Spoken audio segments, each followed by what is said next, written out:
abrir a palavra do Senhor em 1 Pedro. 1 Pedro, capítulo 2, apenas 2 versos, versos 9 e verso 10. Diz assim a palavra do nosso Deus. Vocês, falando para vocês, eu e você. Vocês, porém, são geração eleita, sacerdócio real, nação santa, povo exclusivo de Deus, para anunciar as grandezas daquele que os chamou das trevas para a sua maravilhosa luz. Antes, vocês nem sequer eram povo, mas agora são povo de Deus. Não haviam recebido misericórdia, mas agora a receberam. Vou ler novamente, desde o verso 9. Vocês, porém, são geração eleita, sacerdócio real, nação santa, povo exclusivo de Deus, para anunciar as grandezas daquele que os chamou das trevas para a sua maravilhosa luz. Antes, vocês nem sequer eram povo, mas agora são povo de Deus. Não haviam recebido misericórdia, mas agora a receberam. Amém, queridos. Senhor nosso Deus, essa é a Tua palavra. É a mensagem que veio do Teu coração para todas as eras, Senhor. Então fala o coração de cada um aqui, transborda a Tua graça, Senhor. Nos ensina, nos conduz, e que nessa noite a Sua noiva, Senhor, o Teu povo, exclusivo Teu, Senhor, seja edificado segundo o bom propósito da Tua vontade. É o que nós pedimos em nome de Jesus. Amém. Pode se assentar, meus amados. Aqui o apóstolo Pedro nos ensina um pouco de quem nós somos para Deus, né, irmãos? É interessante, né, você pensar como que Deus te enxerga. A partir do momento que você aceita Jesus Cristo, a partir do momento que você se batiza, como a Lucília fez, como a Maristela fez, como que Deus te enxerga? Como que Deus olha para você, o que Ele pensa quando está te vendo? E nós vemos aqui nesses 2 versos o que Ele te vê, né? Que você é uma geração eleita, que você é um sacerdócio real, uma nação santa, um povo exclusivo de Deus. Né? E aí tem essa palavra-chave, né? Que, dentre essas 4 coisas que ele cita, que nós somos sacerdócio real. Real não no sentido de que é algo que existe, mas real no sentido de realeza mesmo. Tá? Então, aqui é um sacerdócio muito especial, um sacerdócio de um rei. Então, Deus nos vê como sacerdotes, irmãos. E o que significa, né, a palavra sacerdote? Sacerdote, desde os tempos muito antigos aqui da Bíblia, em outras religiões também, sempre significou alguém que era especial, alguém que era separado, dedicado para as funções, né, para servir a Deus diretamente e principalmente em nome de outra pessoa. Havia toda a população de uma tribo, de uma área, de uma região, de uma cidade, e aquela população tinha um representante diante de Deus, uma pessoa que ficava responsável para conversar com Deus em nome daquela população. Então, aquela população que tinha suas necessidades, tinha suas dificuldades, tinha a colheita que precisava ser abençoada, que precisava orar sempre a Deus, aqui no caso do Antigo Testamento, o Deus de Israel, ou em outras religiões, ao Deus que era crido. Então havia essa figura do sacerdote, que era principalmente uma figura de um intermediário. O povo, em geral, não tinha acesso a Deus. Havia um intermediário separado, especial, consagrado, uma pessoa que as pessoas viam ali que havia um certo algo de espiritual mais forte nele, e aquela pessoa era usada como um intermediário. Então, as pessoas, em geral, como pecadoras, cheias de defeitos, cheias de problemas, elas, por estarem distantes de Deus, por se reconhecerem como indignas de Deus, elas não falavam diretamente com Deus, pelo contrário, iam até um intermediário, iam até esse sacerdote e falavam: olha, sacerdote, eu tenho esse problema, eu tenho essa questão, e eu preciso que você interceda por mim diante de Deus. Eu peço que você vá até Deus, você que é mais próximo de Deus, que você é uma pessoa mais santificada, você que é uma pessoa mais dedicada, que você se apresente a Deus e ore em meu favor. Faça esse apelo. Então havia essa figura de um intermediário, uma pessoa que ia até Deus por você. E o interessante nesse versículo aqui, de 1 Pedro, é que não há essa distinção. O cristianismo nunca foi uma religião, que a gente fala uma religião clerical, que faz uma separação entre clero e leigos, né, entre aquelas pessoas separadas e o povo. Há, de certa forma, essa questão em questão de papel, de função, mas não em questão de privilégios diante de Deus. Nós lemos aqui que Deus nos vê como um sacerdócio, e não como um sacerdócio qualquer, um sacerdócio real, de realeza mesmo. Deus te vê como um sacerdote, como alguém que pode se achegar diretamente até Ele, sem necessidade de intermediários, e um sacerdócio de realeza mesmo. Deus vê em você a beleza, né, a majestade, né, como um filho do rei que você é. Então, essa é uma doutrina cristã que a gente chama do sacerdócio universal dos crentes, que você vai ver pouco falar isso, né, porque muitas vezes os líderes querem dominar o povo, mas há esse conceito muito forte no Novo Testamento do sacerdócio universal dos crentes. Todos os crentes têm livre acesso a Deus. Você não precisa de um intermediário. É você, diante da face de Deus, conversando com Ele diretamente. Lá em Apocalipse, por exemplo, é interessante, eu nunca tinha visto, faz muito tempo que eu não vejo nenhuma citação falar sobre isso, e eu estava preparando essa mensagem, eu ia até conversar com o pastor Wagner sobre esse assunto, mas no domingo passado o pastor Wagner falou sobre isso, sobre o sacerdócio universal dos crentes, falando lá de Apocalipse, que Apocalipse tem duas passagens, dizendo, né, em Apocalipse 1, verso 6, diz que Ele nos constituiu reino e sacerdotes para servir a Deus, ao Pai. Então é interessante que o Espírito Santo, como ele faz. O pastor Wagner, domingo de manhã passado, ele falou uns 5 minutos sobre isso.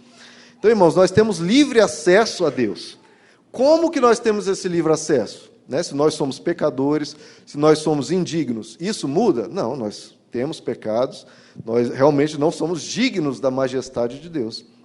Mas a gente sabe, lá em Efésios 3, verso 12, diz que por intermédio de Cristo, pelo que Ele fez na cruz, por Ele ter derramado o seu sangue por nós, por intermédio dEle, nós temos livre acesso a Deus pela fé.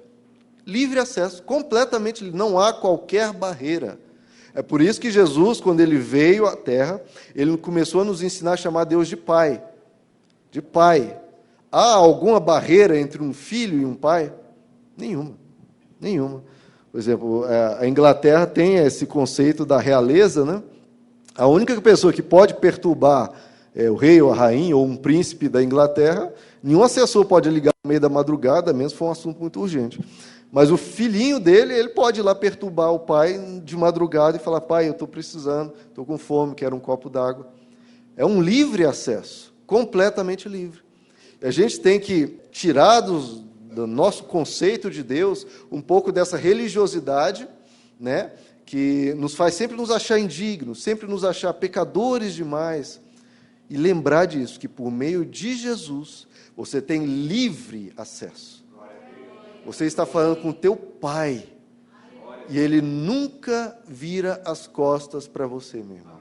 Nunca. Você pode chegar adiante. Veja que eu não estou dando peixe, eu estou dando a vara para você pescar. Estou te ensinando a você a orar e a chegar adiante de Deus completamente despreocupado, como um pai se achega ao filho. Todos têm acesso a Deus, irmãos. Não há necessidade de um sacerdote, porque você, em Cristo, já foi nomeado sacerdócio real. Abra comigo em Hebreus capítulo 10, queridos. Hebreus capítulo 10, a partir do verso 18, queridos. Portanto, irmãos, temos plena confiança, veja só, todos nós, plena confiança, para entrar no Santo dos Santos, pelo sangue de Jesus, por um novo e vivo caminho, que Ele nos abriu por meio do véu, isto é, do seu corpo. Temos, pois, um grande sacerdote sobre a casa de Deus, sendo assim, aproximemo-nos de Deus com um coração sincero, com plena convicção de fé, tendo os corações aspergidos para nos purificar de uma consciência culpada e tendo os nossos corpos lavados em água pura. Então veja, irmãos, no primeiro verso, temos plena confiança para entrar no Santo dos Santos pelo sangue de Jesus. E aí aparece essa figura. O que é o Santo dos Santos? No templo lá que foi erigido para Deus em Jerusalém, templo que foi destruído, né? Mas na época do templo, esse templo era dividido em diversas áreas. Havia o lugar comum, onde todos os judeus podiam chegar, né? Antes dele havia o lugar dos gentios, mas havia o lugar comum que todos os judeus poderiam ir lá adorar a Deus nesse lugar. Havia o chamado lugar santo, que a partir dali só entravam os sacerdotes. Então havia o lugar comum, que todos nós poderíamos ir, não todos nós, porque nem todos são judeus, mas quem fosse. Havia o lugar santo, que apenas os sacerdotes, uma classe especial de pessoas que poderiam entrar naquele lugar santo para adorar a Deus. E além daquele lugar santo, que já era um lugar extremamente reverenciado, um lugar extremamente importante, havia o chamado Santo dos Santos, que era fechado por um véu grosso, e ninguém entrava ali. Ali dentro ficava a Arca da Aliança, né, com seu propiciatório, e ali era onde se manifestava a presença de Deus. E esse Santo dos Santos ninguém entrava. Apenas uma pessoa entrava lá, que era o sumo sacerdote. Dentre toda a classe especial de sacerdotes, havia um que era o especial, o sumo sacerdote, que seria, trazendo para os tempos de hoje, seria como se fosse o Papa para os católicos. Então havia o sumo sacerdote, o líder máximo da religião judaica, que poderia entrar ali apenas uma vez no ano, em um único dia, que é o dia especial chamado Yom Kippur, que os judeus ainda celebram ele, que é o dia do perdão. Então esse sumo sacerdote entrava só nesse dia, ele não podia entrar em nenhum outro dia. E antes de entrar lá, esse sumo sacerdote fazia diversos sacrifícios por si próprio, pedindo: Senhor, me perdoa, me purifica dos meus pecados, me perdoa. Então ele se purificava, havia todo um ritual antes de entrar no Santo dos Santos. E ali ele entrava no Santo dos Santos e oferecia ali as suas orações, os seus sacrifícios por todo o povo de Israel, para que a nação fosse abençoada, a nação fosse perdoada. E veja, irmãos, aquele lugar era um lugar tão imensamente santo e reverenciado, que diz que a tradição que o sumo sacerdote entrava com a corda amarrada no pé.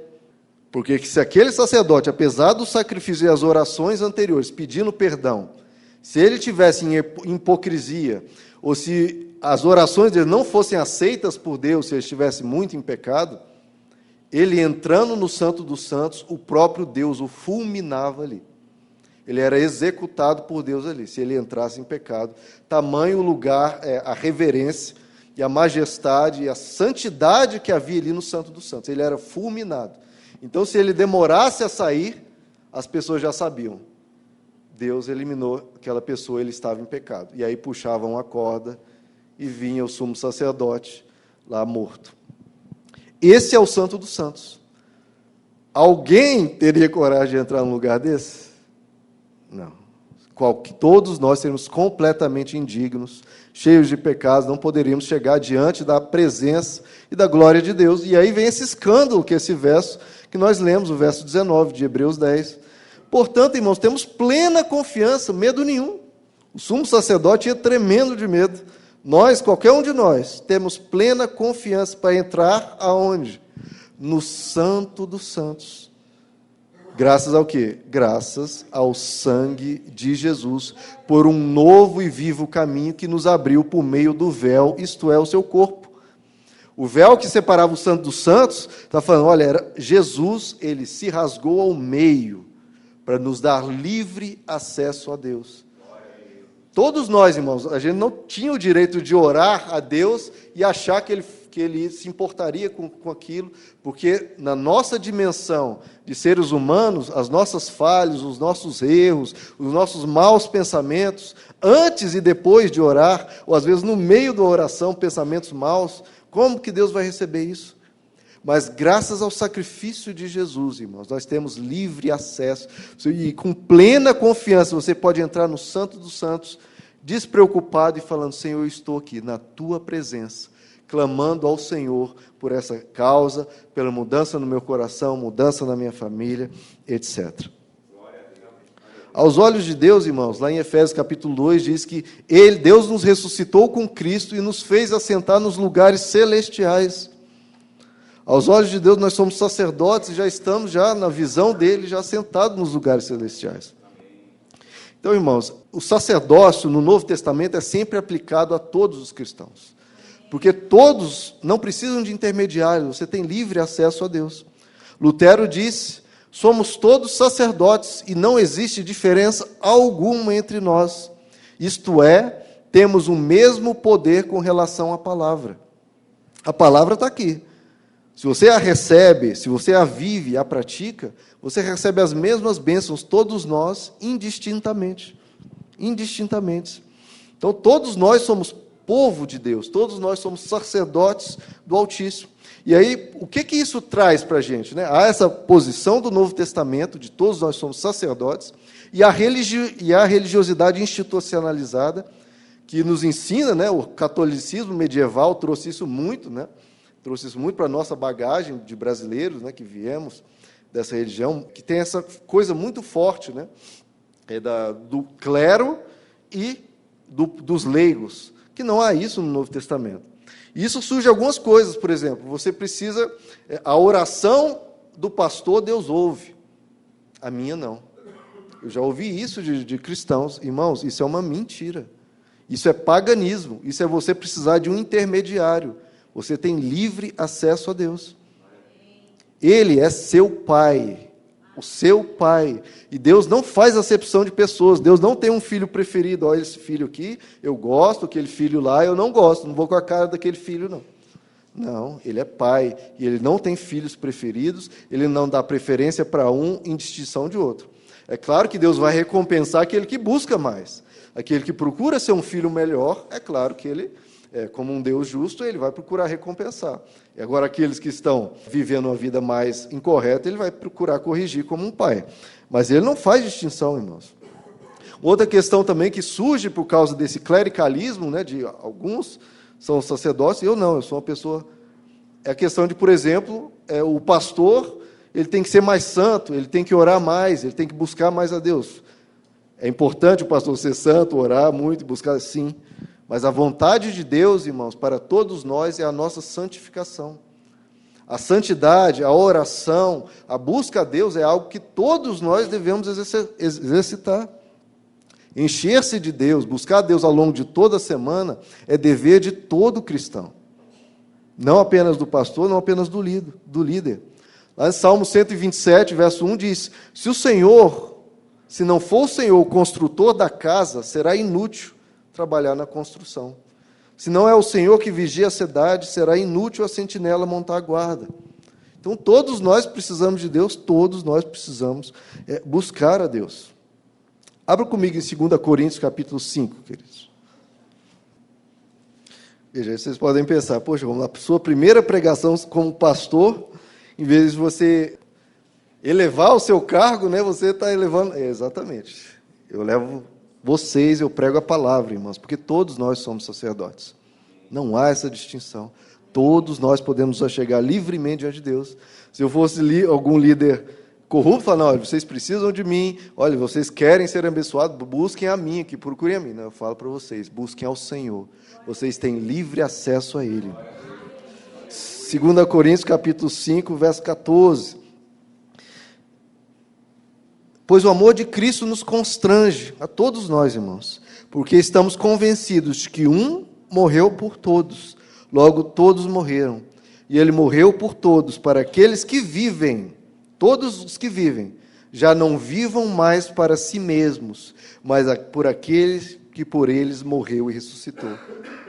Veja, irmãos, isso não é o pastor, é todos nós. Se nós cremos que Jesus morreu por nós, todos nós morremos e a partir de agora todos nós vivemos para Ele. A nossa vida tem que ser voltada para Ele. Abra comigo em Mateus capítulo 23, queridos.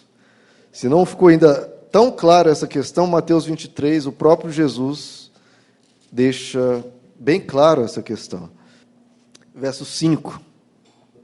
Tudo o que fazem, falando aqui dos fariseus, para serem vistos pelos homens, Eles fazem seus filactérios bem largos e as franjas de suas vestes bem longas. E gostam do lugar de honra nos banquetes, dos assentos mais importantes nas sinagogas, de serem saudados nas praças e de serem chamados mestres. Falando dos fariseus, né? Agora, olha o conselho de Jesus, verso 8. Mas vocês não devem ser chamados mestres. Um só é o mestre de vocês, e todos vocês são irmãos. Todos vocês são irmãos. A ninguém na terra chamem pai, porque vocês só têm um pai, aquele que está nos céus. Tampouco vocês devem ser chamados chefes, porque vocês têm um só chefe, o Cristo. O maior entre vocês deverá ser servo, pois todo aquele que a si mesmo se exaltar será humilhado, e todo aquele que a si mesmo se humilhar será exaltado. Veja só, irmãos, todos nós somos irmãos. Não há essa distinção entre uma classe especial e outra. Há distinção de função dentro da igreja e tudo, que nós vamos ler daqui a pouco. Mas todos nós somos irmãos. Então não existe um chefe, o chefe é Cristo. Quem que é o cabeça da igreja? É Cristo. Quem é que manda nessa igreja, irmãos? É Cristo. É sempre Jesus. O pastor Wagner até já falou algumas vezes, olha, o dia que eu começar a desobedecer a palavra, Cristo vai me tirar daqui. Ele tira. Porque o chefe é Jesus. Quem é o mestre? Jesus. Quem é que ensina você, irmãos? Sempre Jesus, é Ele que ensina. O pastor Wagner, a gente traz aqui a mensagem, mas se Jesus não nos usar, se Jesus não tocar no seu coração e na sua mente, se Jesus não pegar essa palavra e torná-la viva na sua vida, não vai produzir. Então é sempre Ele. Ele é o chefe que manda, Ele é o mestre e Ele que é pai. Ele fala que a ninguém vocês chamem pai na terra. Então não posso mais chamar o meu pai terreno. Não. É porque ele está dizendo isso porque naquela época, né, aqueles que eram chefes, né, o líder religioso que estava ensinando ali as crianças o caminho, havia o costume de chamar de pai, né? Você é meu pai espiritual e tal. E isso a gente vê ainda hoje. Porque a palavra padre significa o quê, irmãos? Padre. Do italiano, do latim, pai. E papá? Meu papá, o que significa papá? Papa. É a mesma coisa. E Jesus fala claramente, a ninguém chamem pai. Vocês não pode ter um intermediário, de novo, seu pai é Deus. Não fiquem chamando seres humanos de pai. Que bom, você tem um carinho por uma pessoa, mas você tem que ter esse acesso. Você tem que falar com Deus, se voltar para Deus e Ele ser o seu pai. Hoje nós não temos mais padres, irmãos. Não temos intermediários. O nosso pai é Deus. Nós temos que falar com Ele. Ele é o chefe, Ele é o mestre, Ele é o pai.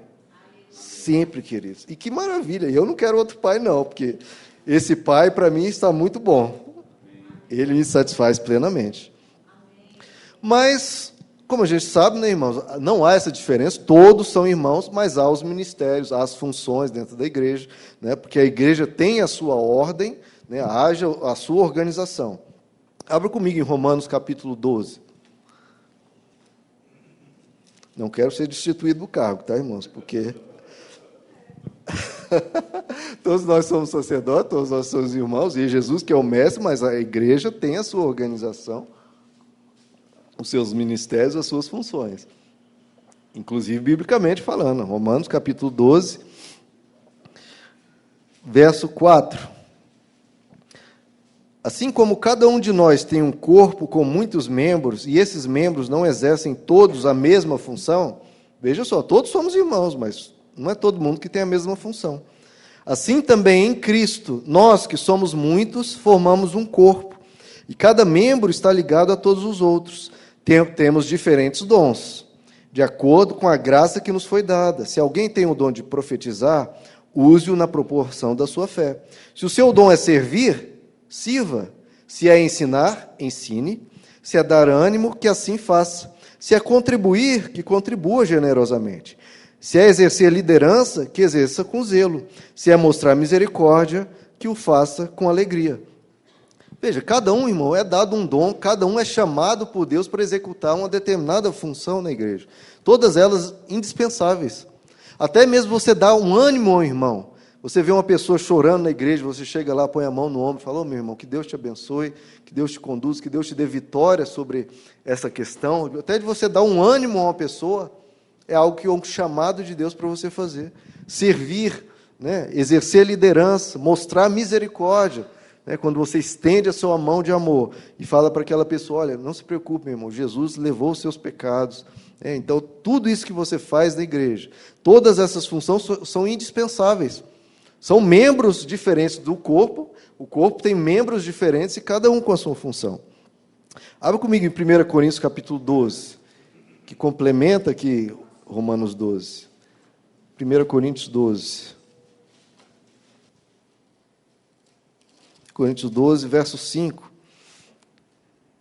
Há diferentes tipos de ministérios, olha só, são ministérios diferentes, mas o Senhor é o mesmo.